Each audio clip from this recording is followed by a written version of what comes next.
भारत से करीब 6000 किलोमीटर की दूरी पर एक ऐसा देश है जहां की आबादी मात्र 60 लाख के करीब है।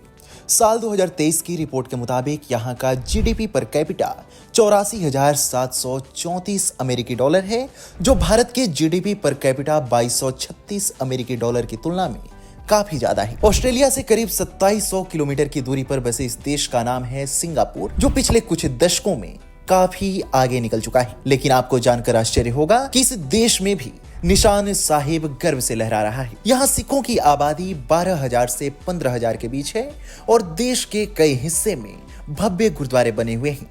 अब सवाल यह है कि आखिर सिखिज्म की लहर सिंगापुर तक कैसे पहुंची? सिंगापुर में सिखिज्म का इतिहास क्या है, चलिए समझते हैं। सिखों का सिंगापुर में आगमन ब्रिटिश साम्राज्य के समय शुरू हुआ, जब वे पुलिस और सैन्य बलों के हिस्सों के रूप में यहाँ आए।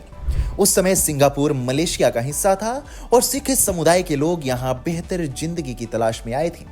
शुरुआत में सिख लोग पुलिसकर्मी, चौकीदार और सुरक्षा गार्ड बनकर समाज की रक्षा करते थे, लेकिन उनकी कहानी यहीं खत्म नहीं हुई। कुछ सिख पंजाब से आए थे तो कुछ वे थे जिन्होंने ब्रिटिश शासन के खिलाफ विद्रोह किया और सजा के तौर पर सिंगापुर की जेलों में भेजे गए। इनमें से कई सिख कैदी बाद में यहीं बस गए और नई शुरुआत की। यह साहस और संकल्प हमें सिखाता है कि मुश्किलें कितनी भी बड़ी हों, अगर इरादे मजबूत हों तो हर बाधा को पार किया जा सकता है। सिखों का सिंगापुर में प्रभाव 1850 के आसपास शुरू हुआ, जब महाराज सिंह और खुर्रक सिंह जैसे सिख योद्धाओं को ब्रिटिश साम्राज्य ने राजनीतिक बंदी बनाकर यहाँ निर्वासित किया। ये लोग हार मानने वालों में से नहीं थे। इनका विद्रोही जज्बा और स्वतंत्रता की चाह आज भी प्रेरणा देती है। इसके बाद 1881 में सिख पुलिस दस्ते का गठन हुआ, जिसमें लगभग 200 सिखों ने हिस्सा लिया। इनका काम था चीनियों से निपटना और बंदरगाहों व गोदामों की सुरक्षा करना। अपनी बहादुरी और ईमानदारी से सिखों ने न सिर्फ ब्रिटिश प्रशासन का भरोसा जीता, बल्कि सिंगापुर को एक सुरक्षित और समृद्ध जगह बनाने में काफी मदद की। यह वह दौर था जब सिखों ने अपने खून पसीने से एक ऐसी पहचान बनाई जो आने वाली पीढ़ियों के लिए प्रेरणा बन गई। 20वीं शताब्दी में सिख समुदाय ने अपनी मेहनत और लगन से सिंगापुर में नए आयाम छुए। वो सिर्फ पुलिस या चौकीदार नहीं रही, बल्कि व्यापार के क्षेत्र में भी कदम रखा। कपड़ा व्यापार, खुदरा व्यवसाय व अन्य वाणिज्यिक गतिविधियों में सिखों ने अपनी जगह बनाई। इस दौरान कई गुरुद्वारों की स्थापना हुई, जो न केवल धार्मिक स्थल थे, बल्कि बाद में सिखों के लिए एकजुटता और समुदाय का प्रतीक बने। ये गुरुद्वारे उस दौर में सिखों के लिए वह आश्रय थे जहां वे अपनी संस्कृति को संजोते थे और एक दूसरे का हौसला बढ़ाते थे। यह वह समय था जब सिखों ने साबित किया कि मेहनत और एकता से कोई भी सपना हकीकत में बदला जा सकता है। उनकी यह यात्रा हमें सिखाती है कि अपने मूल्यों को थामे हुए भी हम नई ऊंचाइयों को छू सकते हैं।